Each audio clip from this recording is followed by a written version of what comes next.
Hello friends, welcome you all. My self RC sir.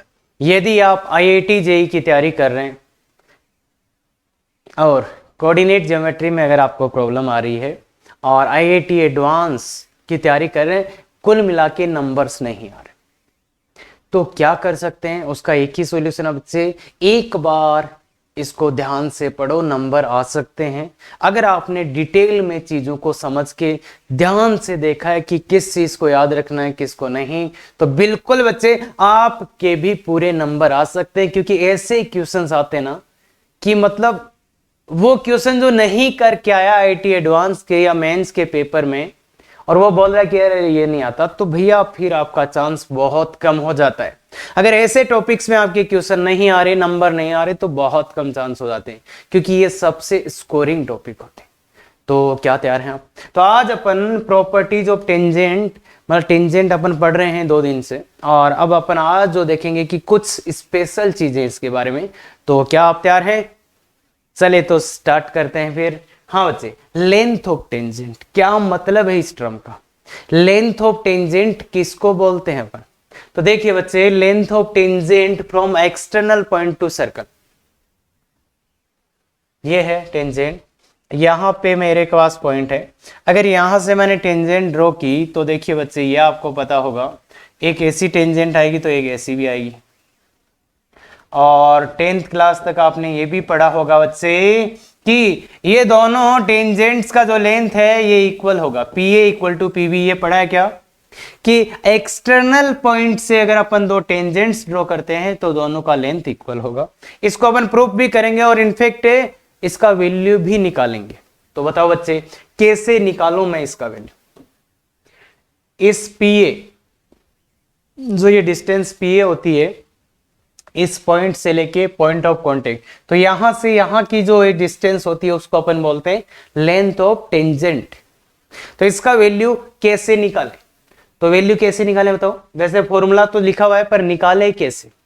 निकाले कैसे? तो इसके लिए अपन क्या मान लेते हैं, इस सर्कल को इक्वेशन मान लेते हैं जनरल वाला, X square plus Y square plus 2gx plus 2fy plus 3 equal to 0। Clear है क्या बच्चे? ये मान लिया, ये इस सर्कल का इक्वेशन मान लिया। अब अपन क्या कर रहे हैं? बच्चे, अब अपन कर रहे हैं कि इसका लेंथ निकालना है, तो इसका सेंटर भी होगा, फिर सेंटर से इसको ज्वाइन कर दिया। सेंटर है -g - f, और यहां इस a को मैं इधर लिख देता हूं भाई। अगर परपेंडिकुलर डालेंगे तो वो यही मिलेगा क्या? अगर सेंटर से परपेंडिकुलर डाला, परपेंडिकुलर ड्रॉ करा, तो वो यहां मिलेगा। तो अब इस ट्राइंगल से अपन निकाल सकते हैं। ये ट्राइंगल में देखो, ये वाला साइड पता है, क्यों? क्योंकि ये पॉइंट तो दिया जाएगा अपने को, x1 y1 दिया जाएगा बच्चे, ये पॉइंट तो ये लेंथ पता है, ये लेंथ r पता ही है, तो ये आ जाएगा। तो इसमें राइट एंगल ट्राइंगल PAC में अपन लगाते हैं राइट एंगल ट्राइंगल, जो PAC है उसमें पाइथागोरस थ्योरम। तो क्या आएगा बच्चे? इसका स्क्वायर, किसका? अपने को देखो, PA square plus AC square equal to PC का स्क्वायर। अब PA स्क्वायर क्या है? PA स्क्वायर तो चाहिए, ये तो रिक्वायर्ड है, और AC स्क्वायर, तो PA स्क्वायर तो रिक्वायर्ड है प्लस AC क्या बच्चे? ये तो R है। तो इस वाले सर्कल के लिए R का वैल्यू कितना होता है बच्चे? हाँ, अरे हाँ, वही। तो G square plus F square minus C is equal to PC square. P से इसका डिस्टेंस, तो ये क्या डिस्टेंस फॉर्मूला लगा दीजिए बच्चे, x1 प्लस जी का होल स्क्वायर और y1 प्लस एफ का होल स्क्वायर, यही होगा। थोड़ा अच्छे से देखिए इसको, PA square equal plus G square plus F square minus C is equal to, ये आएगा x1 square plus 2gx1 plus G square, और ये आएगा y1 square plus 2fy1 plus F square. अगर आप इसको ध्यान से देखेंगे तो देखो, जी स्क्वायर से जी स्क्वायर और एफ स्क्वायर से एफ स्क्वायर कैंसिल हो जाएगा, और जो बचेगा वो आप देखिएगा, बहुत ही इंटरेस्टिंग चीज बचेगा, x1 square plus y1 square plus G square plus 2gx1 x1 square y1 square 2gx1 plus 2fy1 और ये वाला सी इधर ले जाओ तो ये सी। क्या आप इसको पहचानते हैं? क्या आप बच्चे उसको पहचानते हैं? क्या बच्चे इसको पहचानते हैं आप? P A square equal to क्या आ गया है अपने पास?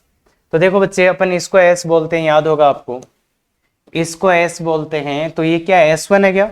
S one S one S one, अरे उस एस के अंदर ये पॉइंट डाला तो एस वन आता है, तो इसलिए इसका नाम है P A equal to root S one. Root S one और पी ए क्या है? लेंथ है, इसलिए प्लस माइनस नहीं लेंगे, केवल प्लस ही लेंगे बच्चे, ध्यान है ना। अरे स्क्वायर रूट लेते हैं तो प्लस माइनस आता है, पर यहाँ प्लस ही क्यों? क्योंकि पी ए क्या है? लेंथ, तो इसलिए ये रूट एस वन। तो ये आप आई थिंक आराम से जानते हैं, कोई भी टेंशन लेने की जरूरत नहीं है। अब देखो, अगर मैं ये लेंथ निकालता या ये लेंथ भी तो इतना ही आता। अरे भाई इसके लिए भी तो सेम ही चीज होती, ये आर होता, ये सब कुछ। तो इसलिए P A equal to P B होता है, और इसका लेंथ कितना होता है? Square root of S one, square root of S one. तो ये होता है length of tangent, length of tangent. और यहां पे याद रखना बच्चे क्या कि सर जो ये जितने भी फॉर्मूले हैं ना सर्कल वाले, इसमें भैया एक्स स्क्वायर और वाई स्क्वायर का कोफिशिएंट कितना होता है? 1। याद रखना, ये कई बार गलती करा देता है, मतलब X square and Y square coefficient must be 1, coefficient must be 1। भाई ऐसे मत लगा देना, अरे X square Y square coefficient 1 है ना इसमें जनरल में, तो इसलिए ये जब आप ऐसे वैल्यू मत डाल देना रूट एस वन, मतलब एस वन ऐसे मत बोल देना, दो यहां मल्टीप्लाई ना, X square plus Y square, मतलब एक्स स्क्वायर वाई स्क्वायर का कोफिशिएंट 1 होना चाहिए, उसके बाद ही आप ये फॉर्मूला लगा पाएंगे। क्या ये बात क्लियर है? तो आई थिंक ये आप आराम से निकाल सकते हैं, कोई प्रॉब्लम नहीं आएगा इसमें। हाँ, अब है power of point with respect to circle. भाई ये है विथ रेस्पेक्ट टू सर्कल, किसी सर्कल के रेस्पेक्ट में इस पॉइंट का पावर। तो ये एक टर्म है जिसको यूज करते हैं, क्योंकि कई बार क्या होता है ना, जैसे इनसाइड पॉइंट आ गया, अगर सर्कल के इनसाइड पॉइंट है तो उस टाइम लेंथ ऑफ टेंजेंट उसका तो कोई मीनिंग ही नहीं रहेगा। अगर पॉइंट इनसाइड हो गया तो वहां से टेंजेंट ड्रॉ ही नहीं होगा। अरे भाई टेंजेंट तो तब ड्रॉ होगा ना जब पॉइंट बाहर हो या सर्कल के ऊपर हो, तो जब पॉइंट सर्कल के इनसाइड होगा उस टाइम लेंथ ऑफ टेंजेंट तो डिफाइन ही नहीं होगा। अरे रूट एस वन का वैल्यू इमेजनरी आ जाएगा क्योंकि एस वन नेगेटिव आएगा। तो उस टाइम पर उसी चीज को अपने को यूज करना है, तो उसका नाम चेंज कर दिया है क्या, और उसमें थोड़ा सा और भी चीजें भी चेंज करिए। तो पावर ऑफ पॉइंट क्या है? पावर ऑफ पॉइंट किसी भी पॉइंट का सर्कल के रेस्पेक्ट में क्या किसको बोलते हैं? एस वन को। मतलब जो एस वन है, एस वन मतलब जब वो पॉइंट अपन ने उस सर्कल में डाला और जो वैल्यू आया उसको पावर ऑफ पॉइंट बोलते हैं अपन, ये डिफाइन किया गया उससे। अब यहाँ पे एक दो चीजें इंटरेस्टिंग है और उन्हीं के लिए ये चीजें आई है। तो पावर ऑफ पॉइंट का डेफिनेशन सीधा सीधा याद होना चाहिए क्या? S one. Power of point with respect to circle is S one. ये तो डिफाइन हो गया, खत्म हो गया। अब 10th में आपने एक चीज देखी होगी, ये एक है पीटी बोल देते हैं इसको, ये पीए इंटू पीबी बोल देते हैं। याद है क्या ऐसा ऐसा कुछ होता था? PC PD. तो आपने 10th में याद किया होगा पीए गुणा पीबी इक्वल टू पीसी गुणा PD equal to PT square. ये वाला चीज था या नहीं था 10th में? नहीं था सर, देखा ही नहीं 10th का बुक। तो नहीं देखा तो इसको रट लो, सीधी बात है। और यहां पे मैं प्रूफ नहीं बताने जाऊंगा, प्रूफ आपको करना है तो कर सकते हैं आप, पर मैं प्रूफ कुछ नहीं बताऊंगा। मैं तो सीधा बोलूंगा पीए गुणा पीबी और पीसी गुणा PD equal to PT square. मतलब नॉट रिक्वायर्ड है। 10th में भी आपने प्रूफ किया होगा, 9th या 10th में बहुत लंबा, अरे सबसे लंबा यही क्वेश्चन होता था हमारे टाइम। तो भाई आज तक याद है मुझे कि मैंने इसको कैसे किया था, कि पता नहीं क्या क्या करते थे यार, ऐसा ऐसा कुछ कुछ कर करके ले ही आते थे ये, है ना।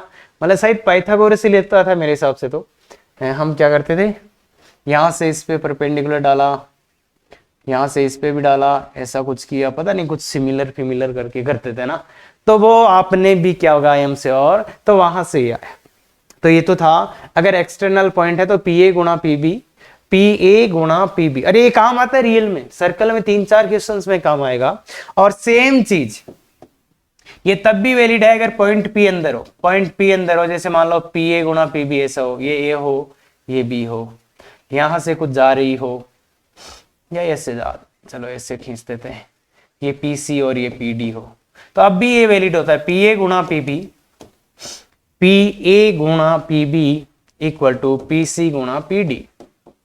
अब भी ये चीजें वैलिड है, चाहे बिंदु P वर्त के बाहर हो या वर्त के अंदर हो, यहाँ पे PT स्क्वायर तो कुछ नहीं आएगा क्योंकि स्पर्श रेखा तो है ही नहीं, तो इसलिए ये बिंदु वर्त के अंदर हो या बाहर हो बच्चे, ये रिजल्ट्स वैलिड है। क्या बात क्लियर है? हाँ, अब देखो बच्चे, इसकी जगह अपन यहाँ पे देखो क्या लिख सकते हैं, PA गुणा PB PT, PT स्क्वायर वाला ये तो S1 हो गया क्या, ये तो S1 हो गया, मतलब इसका PA गुणा PB का वैल्यू PT स्क्वायर, PT तो वही पता था ना, रूट S1 है, अरे पिछले ही तो पेज में किया है बच्चे। हाँ, तो इसलिए याद आएगा। पर क्या इसके लिए भी ऐसा कुछ होगा? तो बिल्कुल इसके लिए भी होता है, पर S1 नहीं बच्चे, थोड़ा और एक डिटेल में पहले देख लेते हैं।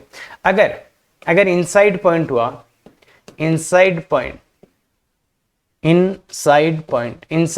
के लिए क्या होगा, S1 कैसा होता है, नेगेटिव होता है ना बच्चे, अरे ये अपन ने पढ़ा था।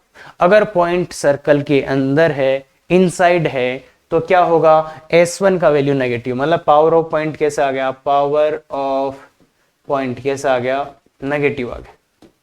अगर पॉइंट इनसाइड है तो पावर ऑफ पॉइंट नेगेटिव आएगा, और आउटसाइड पॉइंट के लिए, आउटसाइड पॉइंट के लिए क्या आएगा, power of point S1 positive, तो इसलिए अपन बोल सकते हैं पावर ऑफ पॉइंट ठीक है सब पॉजिटिव। अगर सर्कल के ऊपर ही पॉइंट आ जाए तो उसका पावर ऑफ पॉइंट 0 है, मतलब उस सर्कल के रेस्पेक्ट में पावर ऑफ पॉइंट।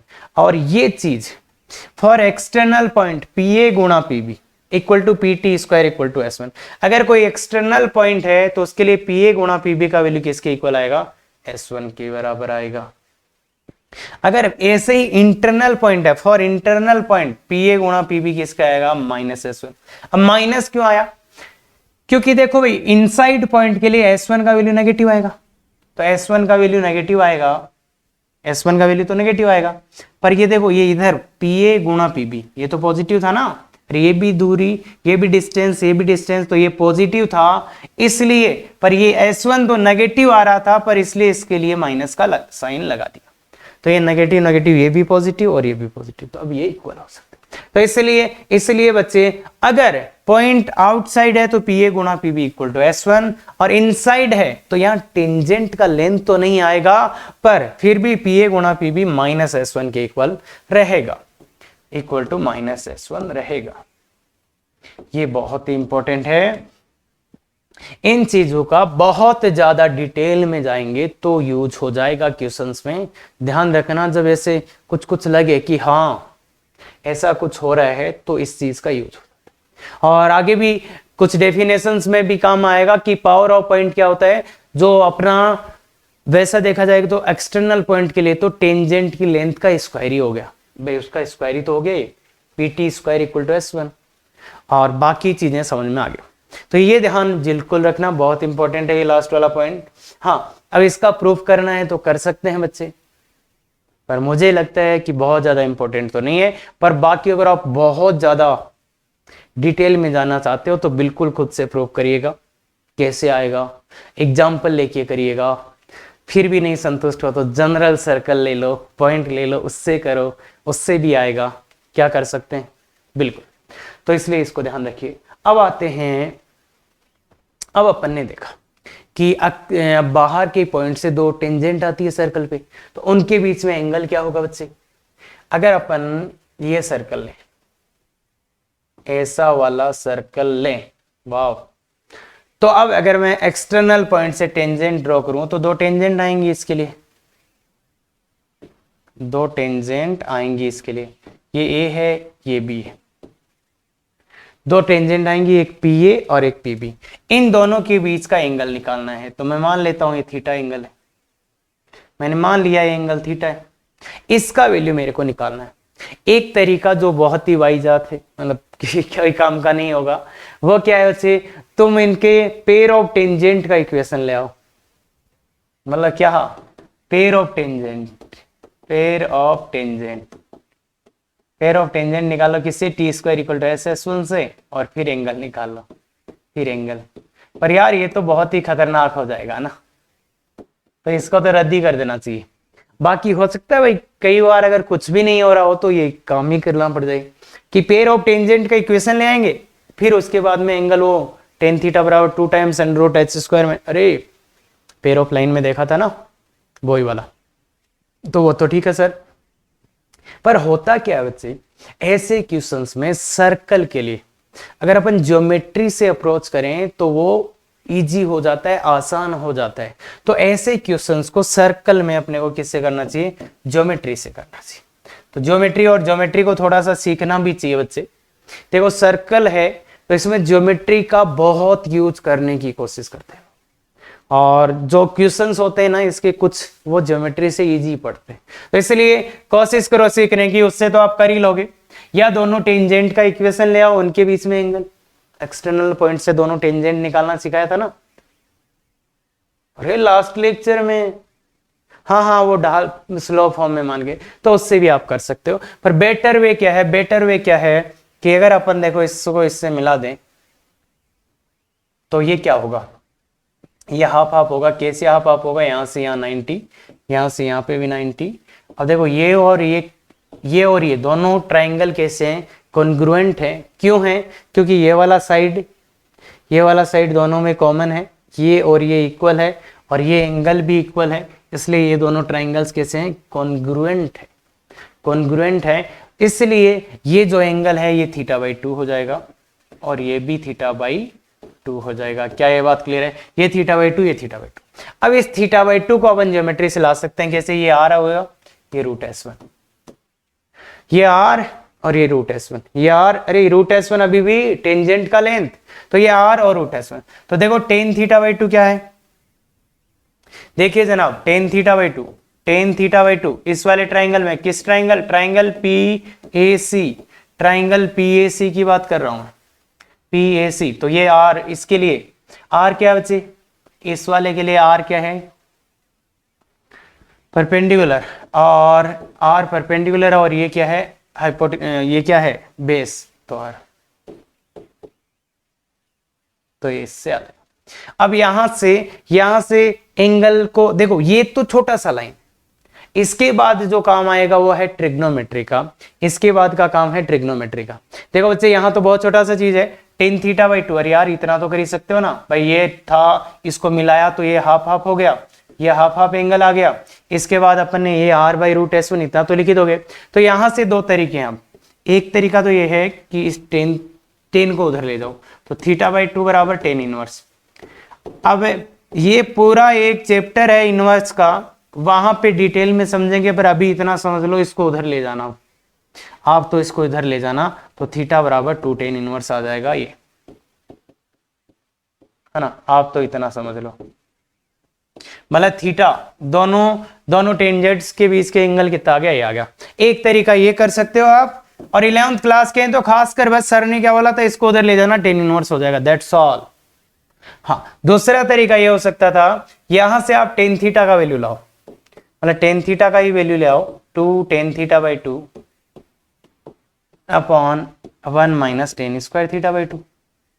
अरे भाई ये सब फॉर्मूला होता है ना, हाँ, तो इसमें वो वैल्यू पुट कर दो, तो क्या आएगा, 2 r/√S1 1 माइनस r²/S1, ये आएगा ना बच्चे, ये आएगा।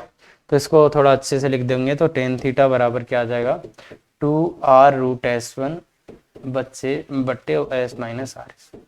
तो ऐसा यहाँ से फिर इसको भी tan इनवर्स में ले जाके लिख दो, और कोई फालतू की चीजें कर सकते हैं यहाँ से, तो इसको tan इनवर्स में ले जाके लिख दो, वो अपन थोड़ा एग्जांपल के थ्रू देखेंगे। तो आप तो ये लिख लो कि अगर टेंजेंट्स के बीच का एंगल चाहिए तो ज्योमेट्री बनाएंगे और उससे ले आएंगे, मतलब कंप्लीट एंगल को थीटा मान लेंगे और उसका हाफ एंगल θ/2, और फिर अपन ऐसा फॉर्मूला और कुल मिला के इसको, मतलब या ऐसे लिख लो, यहाँ से थीटा का वैल्यू फाइंड करना है, यहाँ से सीधा ही किसका वैल्यू, थीटा का वैल्यू। भाई एंगल तो थीटा ही ना, तो थीटा का वैल्यू फाइंड कर लेना, काम हो जाएगा। क्या ये बात क्लियर है, ले आएंगे, ये तो बहुत सिंपल सी बात है। तो आप चलते हैं आगे, क्या है, एरिया ऑफ ट्राइंगल पीएबी।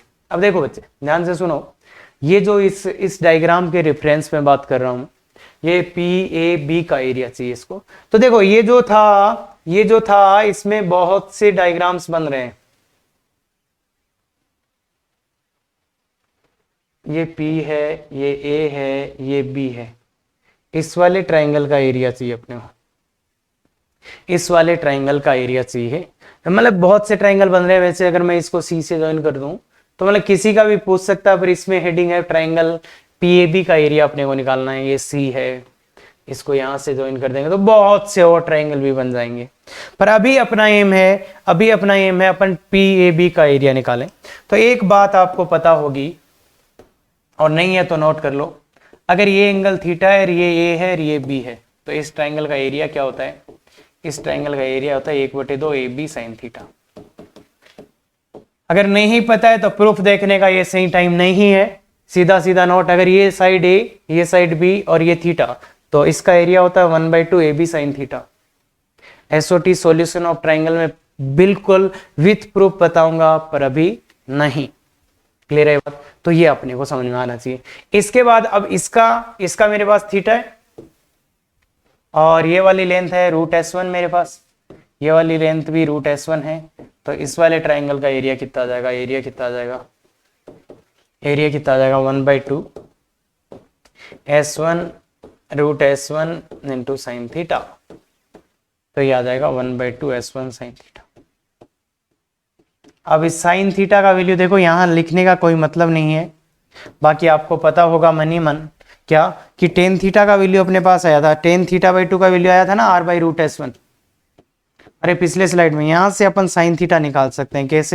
कैसे 2 tan θ/2, याद है कि नहीं है इस फॉर्मूला, 1 प्लस होता है बच्चे यहाँ tan² θ/2। तो साइन थीटा का ये tan θ/2 बराबर R/√S1, तो साइन थीटा का value 2 tan θ/2 upon 1 plus tan² theta, इस फॉर्मूले से निकाल के यहाँ डाल देंगे तो आ जाएगा। बाकी ये मैं ये लिखूं ऐसा कोई मतलब नहीं है, फालतू एक क्वेश्चन है सीधा सीधा। तो कहने की बात ये है, क्या कहना चाहता हूं उसको ध्यान में रखिए, क्या कि अपने को ज्योमेट्री से आंसर कैसे निकालने हैं वो चीज समझने की कोशिश करें। हाँ, अब है एरिया ऑफ क्वाड्रिलेटरल PACB। नहीं टच करना चाह रहा यार, कर ले भाई, कर ले टच। अरे यार ये तो काट गया इसको बेचारे को। हाँ, तो PAC, C इसका सेंटर होता है बच्चे, इस वाले क्वाड्रिलेटरल का एरिया चाहिए इसको। तो इस वाले क्वाड्रिलेटरल का एरिया चाहिए, तो बोलिए बच्चे इस वाले क्वाड्रिलेटरल का एरिया। तो अगर आप गौर से देख रहे हो, इसको मैं अगर ज्वाइन कर दूं तो देखो ये वाला ट्राइंगल कैसा है, राइट एंगल, इसका ये साइड R और ये S, इसका ये R और ये S। और देखो इस वाले ट्राइंगल का एरिया भी पूछा होता, इस वाले ट्राइंगल PAC का एरिया, सबसे पहले लिख रहा हूं मैं, ट्राइंगल PAC का एरिया कितना होगा, area of triangle PAC 1/2 R√S1, 1/2 R√S1। तो triangle area of triangle PAC देखो, PAC, अरे right angle triangle 1/2 base into height. तो अब ये बताओ quadrilateral PACB equal to triangle कौन सा, PAC प्लस ट्राइंगल PBC। भाई इसका एरिया प्लस इसका एरिया, दोनों का एरिया सेम ही है, कितना 1/2 R√S1 प्लस 1/2 R√S1। तो ये कितना हो गया 1/2 R√S1।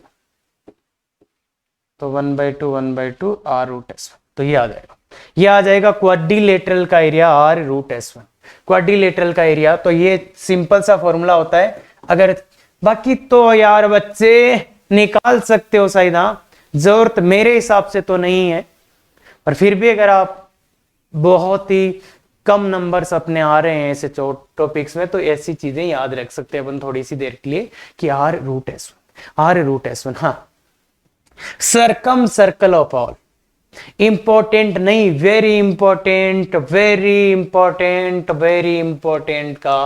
अरे इतना इंपॉर्टेंट है, 3 नहीं 30 भी लगा लो तो भी कम रहेगा 300। एक छोटा सा कंसेप्ट है और आईआईटी एडवांस में डायरेक्ट सवाल, मतलब मैं खुद देख के हैरान हो गया कि ये सवाल कैसे पूछ सकता है। और कुछ बच्चे छोड़ के भी आ गए, वो तो फिर मतलब क्या ही करो, है ना। तो ध्यान से देखिएगा बच्चे, सरकम सर्कल ऑफ ऑल, अरे सर किसकी बातें कर रहे हो। तो अगर आप ध्यान से देखिएगा, ध्यान से देखिएगा बच्चे, अपन अगर ये बनाते हैं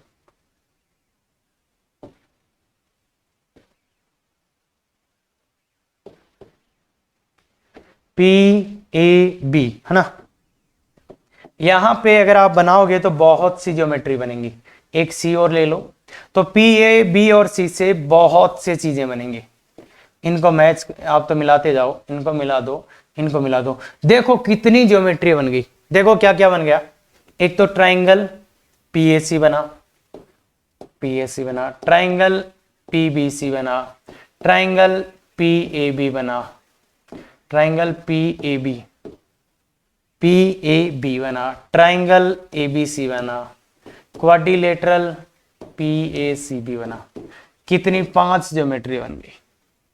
अब कोई पूछे, देखो एक ट्राइंगल, दो ट्राइंगल, जितने भी बन रहे हैं ना पी ए बी सी के कॉम्बिनेशन से सब ले लो, और इनका कोई पूछे आपको सरकम सर्कल, क्या पूछे सरकम सर्कल, इन सब का सरकम सर्कल कैसे लाओगे, इन सब का ही सरकम सर्कल, क्या कोई ऐसा सर्कल बता सकते हो जो इन सब का ही हो। तो ध्यान से देखिए बच्चे, बहुत सी टाइम प्रॉब्लम का सॉल्यूशन स्टार्ट यहां से हो सकता है। ये 90 डिग्री है, ये 90 डिग्री है, ये 90 डिग्री है, इसका बहुत ज्यादा इंपॉर्टेंस है सर्कल के केस में। ये 90 डिग्री एंगल है, ये 90 डिग्री एंगल है। अब अपने को एक ऐसा सर्कल लिखना है जो इन चारों ही पॉइंट से पास हो, एक ऐसा सर्कल जो चारों ही पॉइंट से पास हो जाए, तो उस सर्कल का क्या नाम दोगे, वो कौन सा सर्कल होगा। तो देखो बच्चे, यहां 90, यहां 90, अगर मैंने इस पीसी को मैंने डाया ले लिया, अगर मैंने पीसी को डाया लेके सर्कल बनाया, तो वो यहां से भी पास होगा और यहां से भी। क्यों, क्योंकि अगर ये डाया तो ये सेमी सर्कल, मतलब इससे 90 डिग्री, तो मतलब वो सेमी सर्कल इस पॉइंट से ही पास करेगा, हाँ, और ऐसे ही इससे। तो ये बच्चे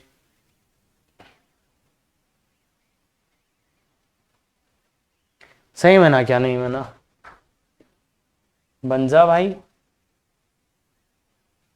वाह।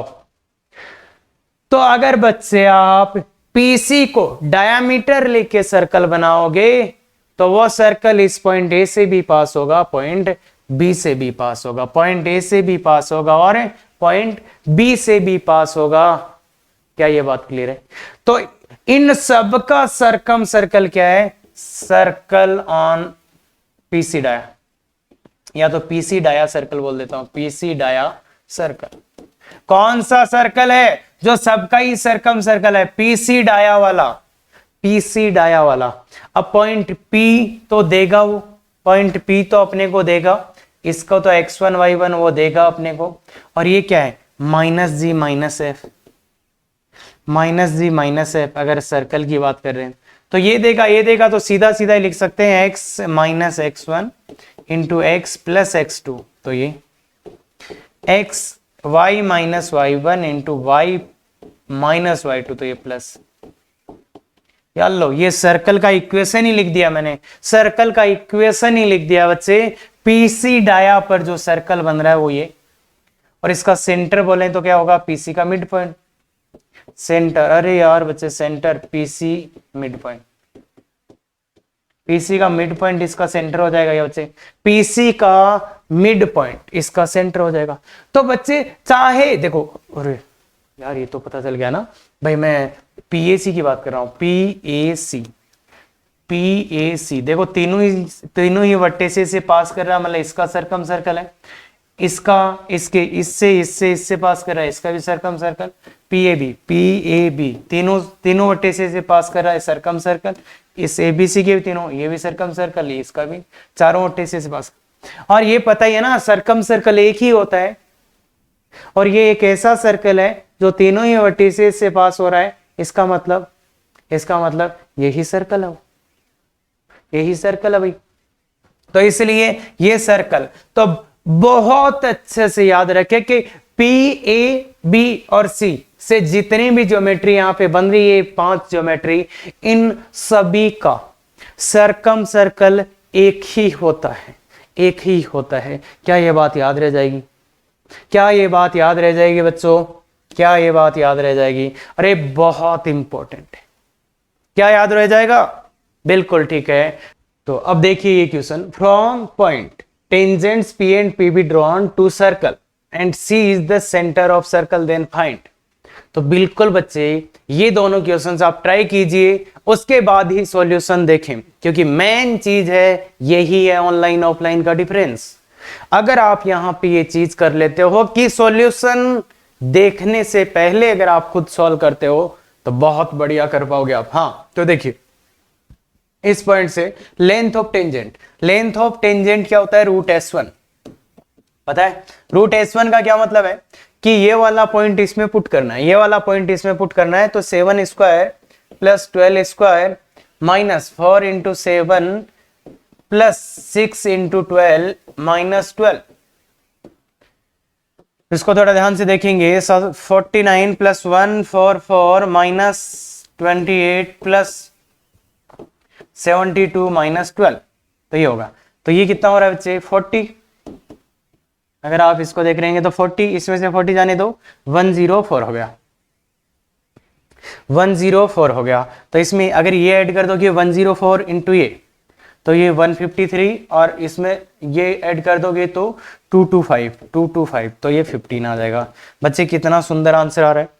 देखिए बच्चे ध्यान से देखिए, length of tangent root S1, आराम से आंसर आ जाएगा, कोई प्रॉब्लम नहीं आना चाहिए। हाँ एंगल बिटवीन टेंजेंट्स, तो एंगल बिटवीन टेंजेंट्स का अपन ने फॉर्मूला क्या देखा था बच्चे?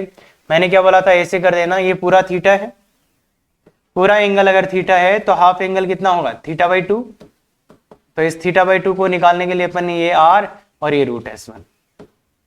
भाई देखो tan θ/2 कितना आ जाएगा बच्चे? tan θ/2, ध्यान से देखिए, ध्यान से देखिए, tan θ/2 इस वाले ट्राइंगल में this by r by root S1। तो r का वैल्यू कितना है इस वाले सर्कल के लिए? क्या इस सर्कल का r निकाल सकते हैं बच्चे आप? दिस का स्क्वायर सेंटर माइनस 2 का स्क्वायर प्लस 3 का स्क्वायर माइनस माइनस प्लस 12 हो जाएगा 13, तो ये 5 आ जाएगा। तो tan θ/2 कितना आ जाएगा? tan θ/2 आ गया बच्चे 5 अपॉन रूट S1 का वैल्यू निकाल चुके हैं 5 अपॉन 15, तो tan θ/2 आ जाएगा tan θ/2 1/3। तो यहां से अब आंसर अलग अलग फॉर्मेट में लिखा जा सकता है, और 11th क्लास के बच्चे खासकर यहां परेशान होते हुए नजर आते हैं, तो इसलिए मैं सब कुछ बता देता हूं वो। तो देखिए बच्चे tan θ/2 ये है, तो θ/2 बराबर इस tan को उधर ले जाओ तो ये tan इनवर्स हो जाता है।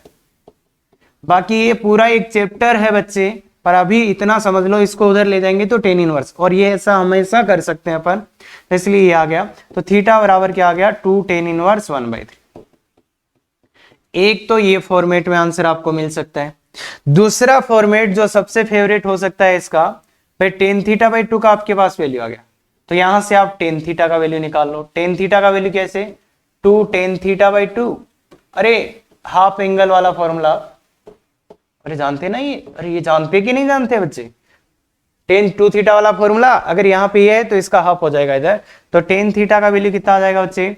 2 इंटू 1/3 अपॉन 1 माइनस 1/9। तो अगर इसको आप ध्यान से देखेंगे तो ये 6/8 मतलब 3/4 हो जाएगा। तो theta equal to tan inverse 3/4, ऐसे भी आंसर लिखा जा सकता है। और अब इस आंसर को आप साइन थीटा में भी बदल सकते हो। भाई साइन थीटा का वैल्यू भी आप ला सकते हैं। अगर tan थीटा का वैल्यू 3/4 है तो साइन थीटा का वैल्यू कितना हो जाएगा? साइन थीटा का वैल्यू भी हो जाएगा अपने पास, कितना हो जाएगा? 3/5 हो जाएगा। तो इस आंसर को अपन ऐसे भी लिख सकते हैं, साइन इनवर्स 3/5। और अगर ये आ गया मतलब साइन थीटा का वैल्यू तो साइन इनवर्स, और cos थीटा का वैल्यू भी निकाल सकते हैं अपन। cos थीटा का वैल्यू भी कितना आ जाएगा? 4/5। तो theta equal to cos inverse 4/5।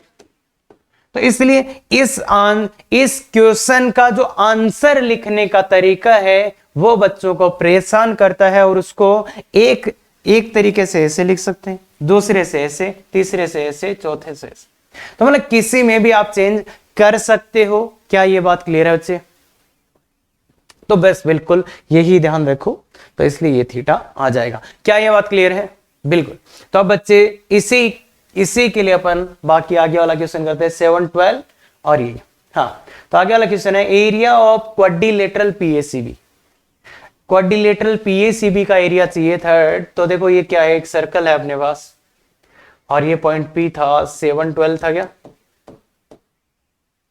और ये टेंजेंट्स ड्रॉ की गई, ए बी और ये सी और ये।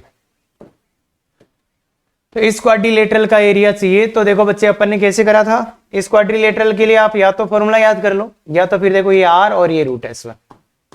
तो इस वाले ट्राइंगल का area are 1/2 are root S1, इसका भी क्या आर और रूट S1।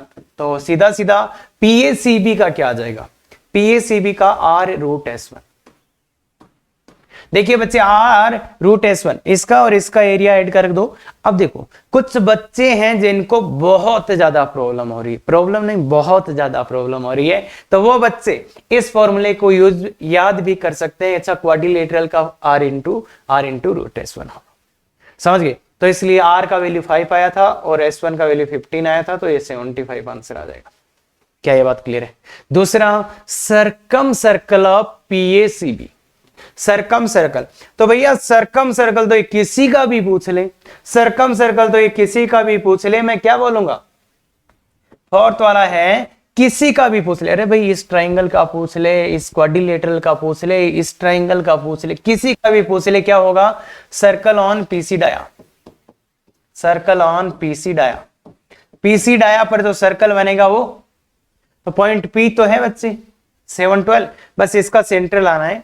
तो इसका सेंटर लाने के लिए इसका इक्वेशन देखो, X square plus Y square, क्या था इक्वेशन देखो बच्चे, इक्वेशन क्या था, equation X square plus Y square minus 4x plus 6y minus 12, minus 4x plus 6y minus 12, ये इक्वेशन था।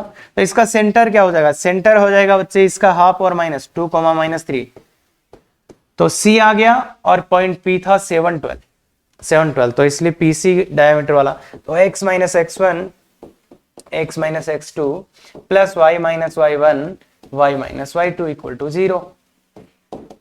तो बिल्कुल बच्चे वैल्यू डाल दिए, x माइनस x1 2, इसका वैल्यू x1, इसको x2 ले लेते हैं, x minus a1 plus y minus y1 into y minus y2।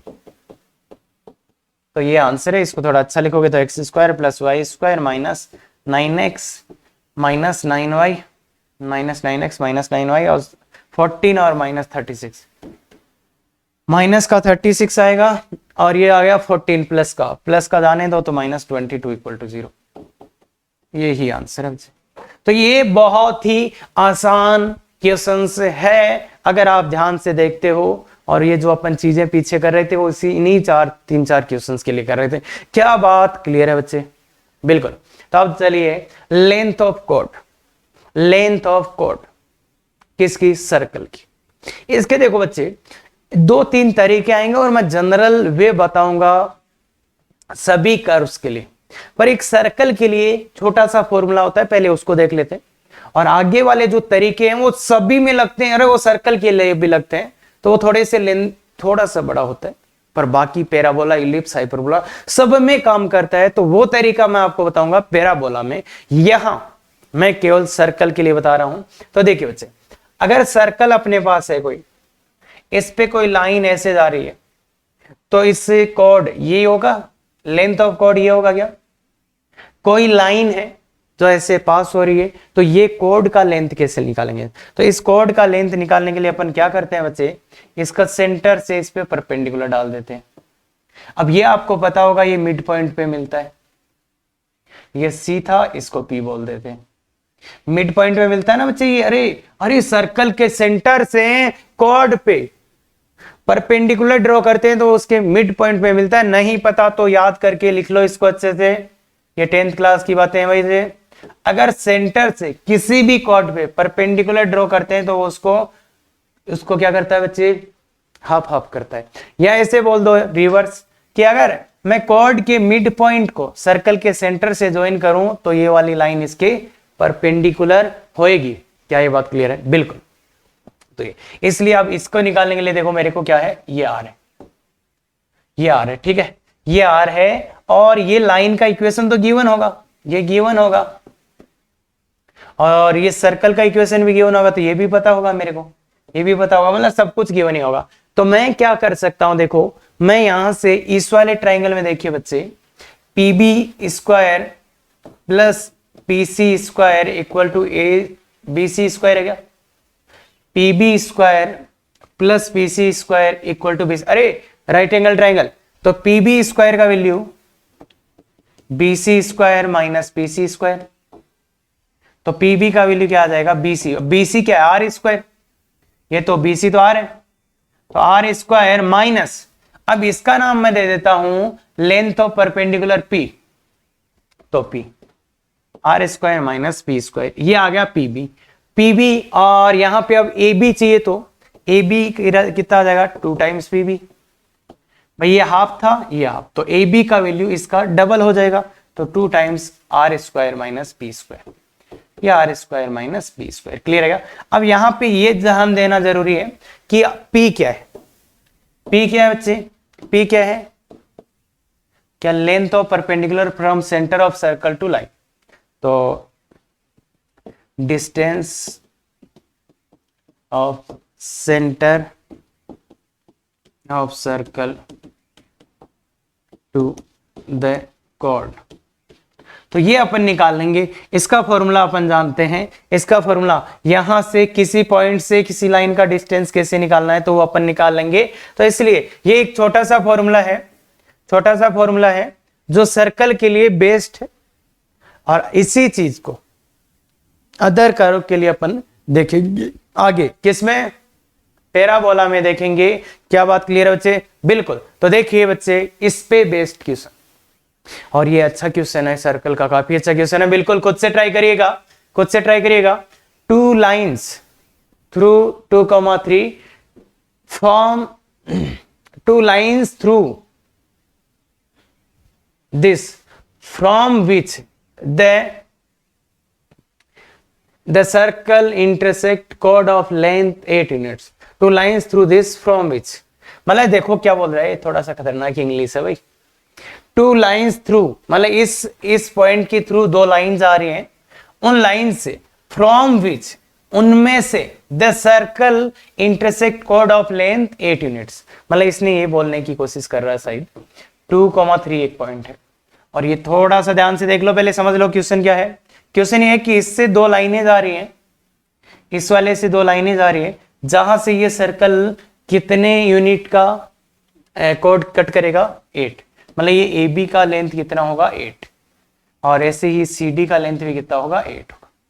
मतलब ये बात बोल रहा है कि इस पॉइंट से जाने वाली 2 लाइन का इक्वेशन लिखो, जाने वाली लाइन का इक्वेशन लिखो, जिन पर ये वाला सर्कल कितने लेंथ का कॉर्ड इंटरसेप्ट करता है, 8 यूनिट का, मतलब ए बी का वैल्यू और सी डी का वैल्यू, मतलब ए बी का वैल्यू कितना होगा, 8, और ऐसे ही सी डी का वैल्यू भी कितना होगा, 8। तो ऐसे क्वेश्चंस को स्टार्ट कैसे करें, स्टार्ट कैसे करें। कुछ बच्चे तो यहां प्रॉब्लम में आ जाते हैं कि ये 2 लाइन्स क्या सर, 2 लाइन है तो अब इसका क्या करें सर हम, और सर ये स्टार्ट कैसे करें प्रॉब्लम। तो इसलिए देखो बच्चे, कोऑर्डिनेट ज्योमेट्री में जब 2 लाइनों की बात कर रहा है वो, तो वो 2 लाइन अपने आप आ जाएंगी, आप तो एक लाइन लेके चलो, अपने आप वो कोई कुछ ना कुछ वैल्यू दो आ जाएगा। तो इसको स्टार्ट कैसे करें प्रॉब्लम को, ये सोचिए बच्चे इस प्रॉब्लम को स्टार्ट कैसे कर सकते हैं, क्योंकि अपने को तो एक पॉइंट दिया और उससे जाने वाली लाइंस का इक्वेशन सी। तो सीधा सीधा स्टार्ट कैसे करते हैं, लेट लाइन क्या है, y माइनस y1, इस पॉइंट से पास हो रही, तो y minus y1 equal to m times x minus x1, तो इसलिए आ जाएगा mx minus y minus 2m plus 3 equal to 0। तो ये आ जाएगा y बराबर mx minus y minus 2m plus 3। तो ये लाइन आ गई। अब मुझे इस लाइन में किसका वैल्यू नहीं पता, m का। m का वैल्यू आ गया तो काम हो जाएगा। तो जो बच्चे ये 8 लेंथ दिया है, यहां से आपको किसका वैल्यू चाहिए, m का वैल्यू। अब ये कंडीशन आप कैसे लगाओगे कि आपके पास m का वैल्यू आ जाए। तो इसलिए थोड़ा ध्यान से देखिएगा, थोड़ा ध्यान से देखिएगा, प्रॉब्लम थोड़ा सा अच्छा है कि mx माइनस ये लाइन आ गई, बस m का वैल्यू चाहिए। m का वैल्यू कैसे लाओगे, ऐसे लाओगे कि ये लेंथ 8 है, तो इसका यूज करने का सबसे बेस्ट वे ये हो सकता है कि अपन क्या कर लें, देखो यहां से यहां पे परपेंडिकुलर डालें। अब ये लेंथ और ये लेंथ तो इक्वल थी, ये टोटल 8 थी तो ये 4 है, और ऐसे यहां से यहां मिला दें। इस सर्कल का रेडियस कितना है बच्चे, देखो इस सर्कल का r कितना है, 4 स्क्वायर प्लस 6 स्क्वायर माइनस 27, तो कितना होता है 36, 16, 52, तो 5, तो 5 है। तो ये रेडियस 5 है ना, रेडियस 5 है। और देखो ये राइट एंगल ट्राइंगल है, तो बच्चे ध्यान से देखिएगा, ध्यान से देखिएगा, ये वाली लेंथ कितनी हो जाएगी, p 3 हो जाएगी। मतलब इस सर्कल के सेंटर से, इस सर्कल के सेंटर से 4,6 से ये लाइन कितनी डिस्टेंस पे है, 3।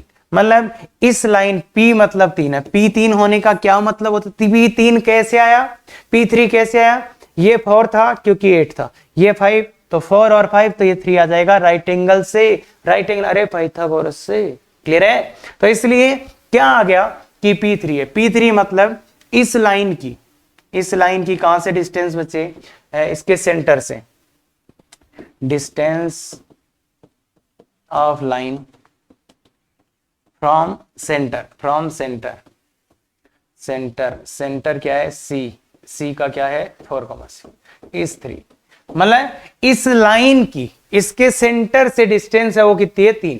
भाई P 3 आने का मतलब क्या है, इस वाले पॉइंट से इस लाइन की डिस्टेंस 3 होगा।